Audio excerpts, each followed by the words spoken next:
bersama dengan saya Santi. Kita di channel Omah Batik Lasem.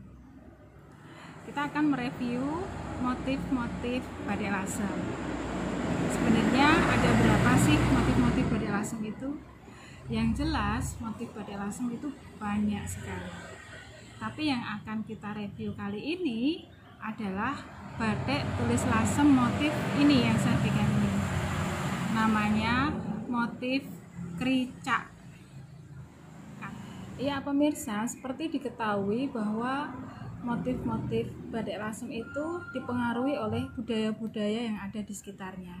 Seperti yang akan kita bahas kali ini yaitu motif kricak. Kenapa disebut kricak? Jadi dulu mungkin pemirsa tahu juga ya, ada jalan antara Anyer dan Panarukan atau disebut juga jalan Dendles. Ketika itu pembuatan jalan membutuhkan batu-batu yang sangat banyak. Sebagian penduduk Lasem bekerja untuk membuat batu-batu besar tersebut menjadi batu kecil. Batu kecil itu kalau dalam bahasa Jawanya namanya kricak.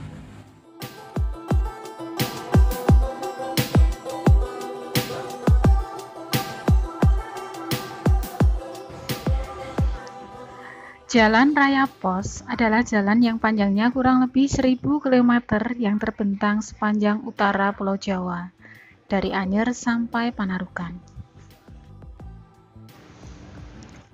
Dibangun pada masa pemerintahan Gubernur Jenderal Herman Willem Dendles.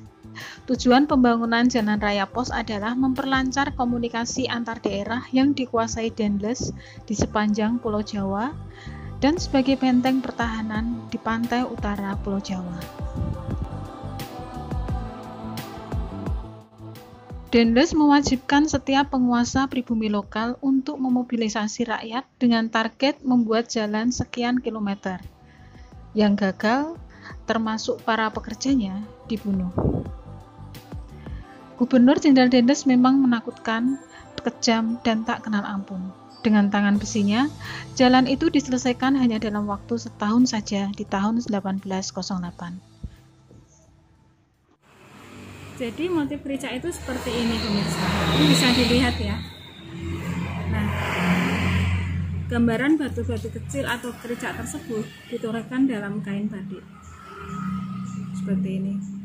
Jadi terinspirasi dari banyaknya penduduk Lasem yang ketika itu bekerja untuk memecahkan batu besar menjadi kecil atau kricak.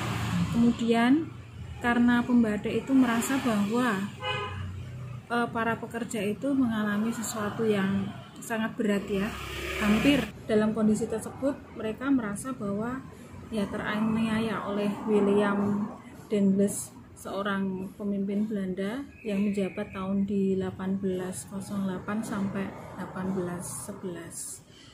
Kemudian para pengrajin karena merasa penduduk tereksploitasi adalah membuat protes lah.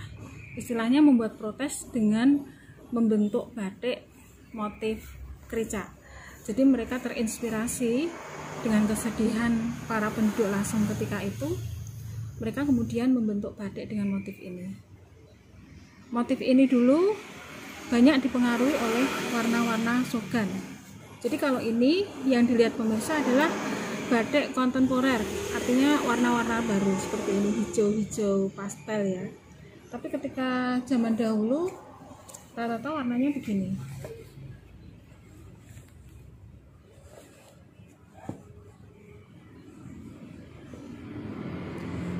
Warna sogan. Kemudian kalau warna merah sendiri ini terpengaruh oleh budaya Tionghoa. Pada masa itu sebagian besar penduduk Lasem adalah warga Tionghoa.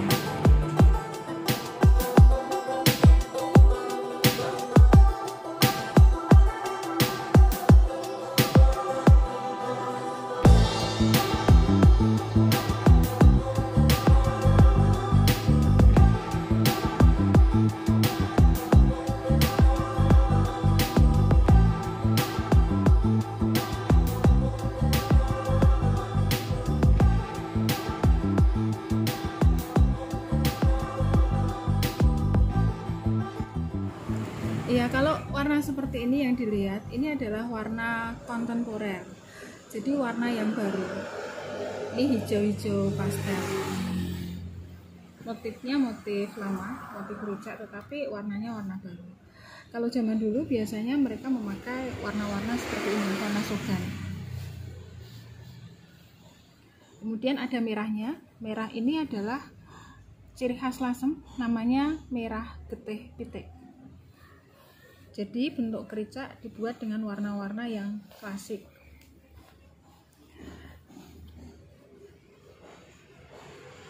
Nah, di sini warna ini bisa juga disebut dengan nama warna tiga negeri, karena di sini ada merahnya, kemudian ada birunya, kemudian ada sogannya. Sogannya ini nggak banyak, ada di sini. Sogan kekuning-kuningan ya.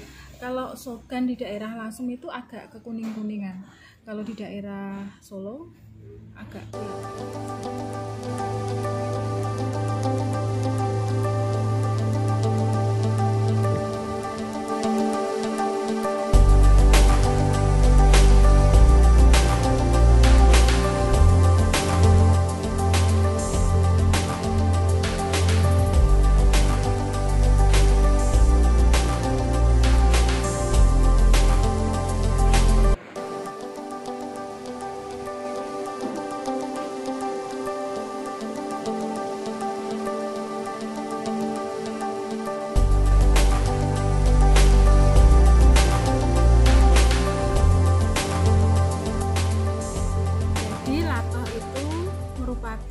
tumbuhan laut atau biasa disebut dengan rumput laut, atau orang Jepang bilang bahwa itu anggur laut, warnanya hijau.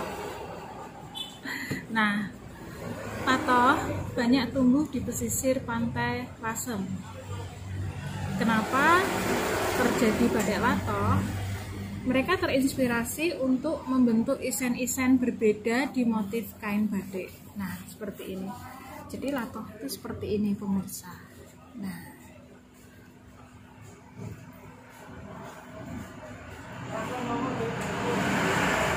bisa dilihat ya, cantik sekali ya. Latoh ini ketika di batik Lasem berfungsi sebagai isen-isen. Jadi bukan bunga yang utama, tetapi isen-isen dari bunga yang utama. Jadi ini bunga utamanya kan ini yang merah, kemudian isen-isennya latoh.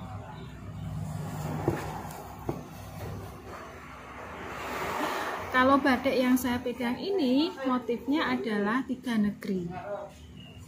Kenapa disebut tiga negeri? Karena ada tiga warna di batik ini. Jadi ada merah, ada sogan,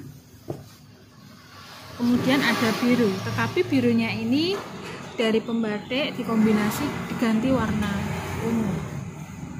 Jadi ada merah getih pitik, sogan, dan ungu atau putih.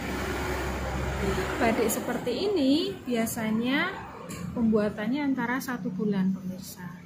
Jadi batik tulis Lasem itu buatnya nggak sebentar, lama.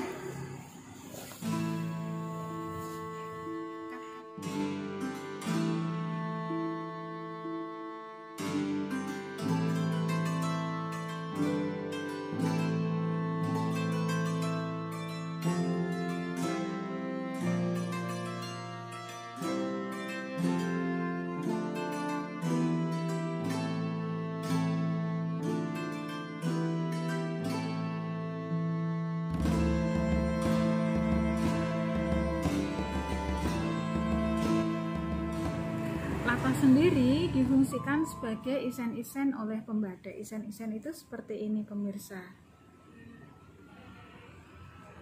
dan mempercantik dari pola utama batik itu sendiri. Ini kalau kita lihat pola utamanya kan ada bunga, kemudian ada bunga karang. Jadi latoh itu mempercantik dari bunga-bunga utama.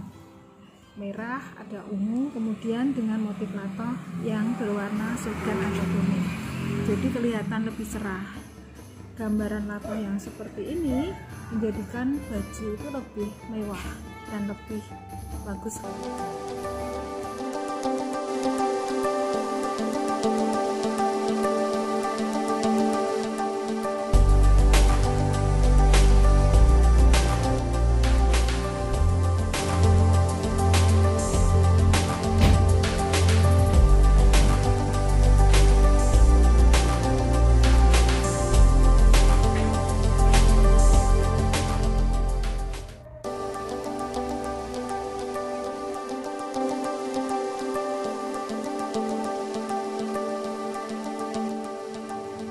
Motif lato sendiri itu banyak dipakai di motif-motif batik lasem dengan berbagai warna dan corak ya. Kalau yang saya pegang ini kebetulan ini adalah salah satu batik 3 negeri lasem, tetapi tidak memakai biru. Kalau kita tahu bahwa batik 3 negeri itu kan harus ada merah, kemudian sogan, kemudian warna biru. Untuk warna biru sendiri di batik ini dibuat agak keunguan. Jadi batik 3 negeri ini kebetulan tidak memakai warna biru. Kalau kita tahu bahwa batik 3 negeri itu kan ada 3 warna utama pemirsa, merah, geteh pitik, warna sogan, dan warna biru. Nah, kali ini batik ini memakai batik dengan warna birunya diganti agak keunguan, tapi tetap ini prosesnya dan namanya tetap 3 negeri dengan motif. Di sini ada, kalau kita lihat ada motif karangnya, ada bintang laut, kemudian ada bunga laut, dan isen-isennya sama memakai flora laut yaitu latoh.